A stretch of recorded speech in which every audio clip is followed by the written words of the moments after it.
Hello friends, स्वागत है आपका एक बार फिर से अपनी यूट्यूब चैनल नॉलेज में।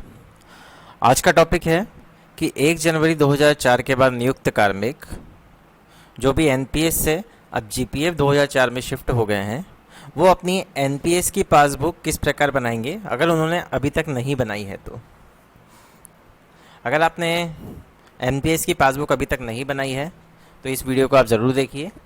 यहाँ मैंने मेरी पासबुक को ओपन किया हुआ है, मैंने पूरी पासबुक मेरी कंप्लीट कर ली है।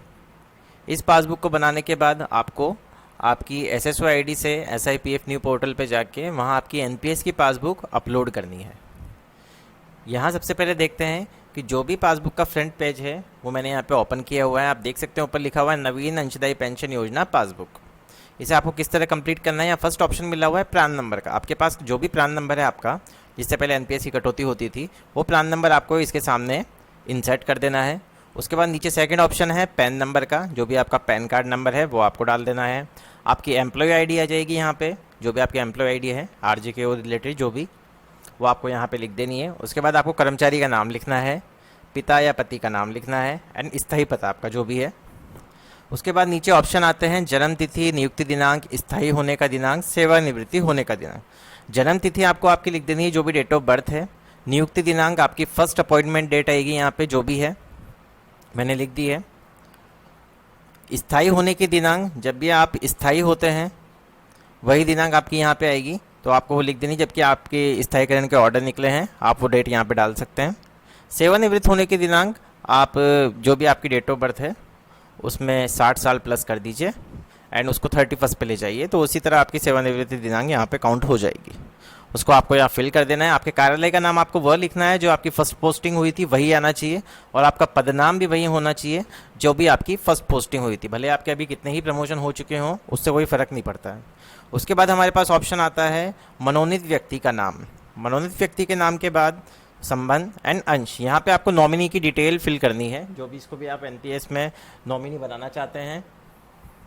यहाँ उसका नाम लिख दीजिए, रिलेशन लिख दीजिए, एंड उसका परसेंटेज ऑफ शेयर कितना है वो आप यहाँ पे ज़रूर लिखिए। ये इस तरह आपको पहले स्टार्टिंग करनी है। उसके बाद मैं इसको थोड़ा स्क्रॉल करूँगा। स्क्रॉल करने के बाद अब आप देखेंगे जब से मेरी कटौती स्टार्ट हुई है, मेरी कटौती स्टार्ट हुई है सत्र 2013-14 से। तो 2012-13 से पे मैनेजर ऑनलाइन हो गया था, तो आप आपके GA55 निकाल के आपकी जो भी एनपीएस की कटौती है वो यहाँ से फिल कर सकते हैं। 1-1-4 के बाद जिनकी पोस्टिंग हुई है, मान लीजिए 2005 में हुई है, तो उन्हें आपके बिल में से जो भी आपकी सैलरी बिल थे उसमें से आपको ये कटौती लिखनी है। यहाँ मेरी जो शुरुआत हुई है, यहाँ आप देख सकते हैं यहाँ का जो फॉर्मेट दिया हुआ है वो डेट दी हुई है। वेतन से कटौती माह, second option, bill number, TV number and date. अंशदान में लिखा हुआ है एम्प्लॉय एंड एम्प्लॉयर। उसके बाद योग। आपको यहाँ पे सबसे पहले मार्च टू फरवरी तक पूरी की पूरी यहाँ पे मंथ लिख लेने हैं, और कौन से मंथ से आपकी कटौती स्टार्ट हुई है वो वाला फाइनेंशियल ईयर यहाँ पे सेलेक्ट करना है आपको। यहाँ पे मैंने मार्च 13 लिख रखा है। उसके बाद सितंबर 13 में मेरी कटौती हुई है। सितंबर 13 में मेरी जो कटौती हुई उसके आगे आपको डैश डैश कर देना है फर्स्ट 2 ऑप्शन में। उसके बाद यहाँ पे आपको आपका टीवी नंबर लिखना है। इसका मतलब ये है कि आपका जो सितंबर का माह का भुगतान किस तारीख को हुआ है उसकी टीवी नंबर आपको यहाँ लिख देना है, और उसके नीचे आपको यहाँ पे उसकी डेट लिखनी है जब भी आपको उसका भुगतान हुआ है, चाहे वो अक्टूबर में हुआ या नवंबर में हुआ। तो सितंबर के यहाँ पे आपका एक पॉइंट क्लियर हो गया। यहाँ पे टीवी नंबर एंड डेट लिखनी है। कर्मचारी के 2 तरह के यहाँ पे अंशदान होते थे कि एक तो एम्प्लॉय काटता था, एम्प्लॉय का कंट्रीब्यूशन कटता था, एंड एनपीएस में गवर्नमेंट भी 10% मिलाती थी।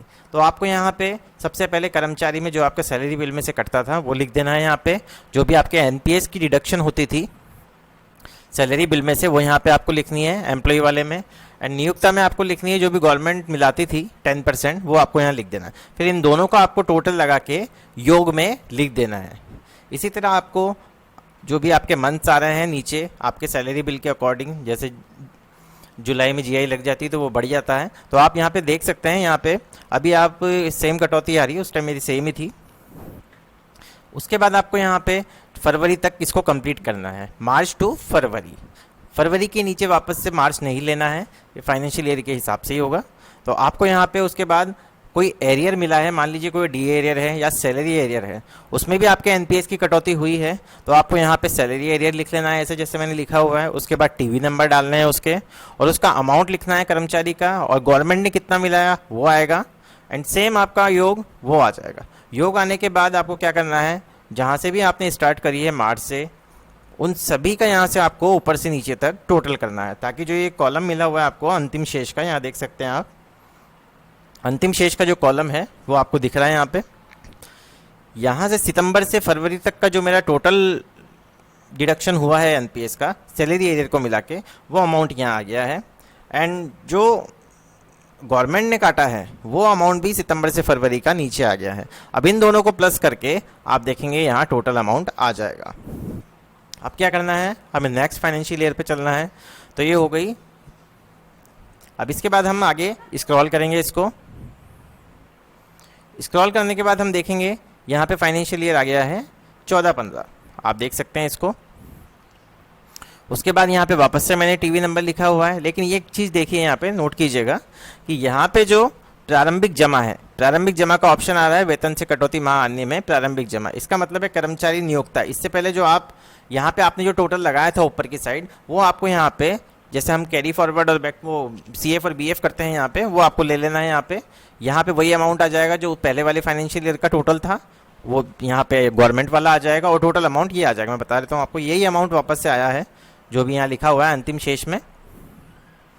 उसके बाद नेक्स्ट मंथ में आपकी जितनी भी कटौती हो रही है वापस से आपको उसी के अकॉर्डिंग कर देना। यहाँ देखिए मैंने डीए भी मेंशन किया हुआ है, तो आपको एक एक चीज़ लिखनी है जो भी आपकी एनपीएस की कटौती हुई है, और उसके बाद आपको यहाँ पे अंतिम शेष में फाइनल में सारी कटौतियों का योग करते हुए यहाँ पे लिख देना है। एंड जो आपका टोटल आ रहा है उसमें आपको ये ऊपर वाला प्रारंभिक जमा जरूर जोड़ना है, तभी आपका पहले का पैसा इंक्लूड होगा इसमें।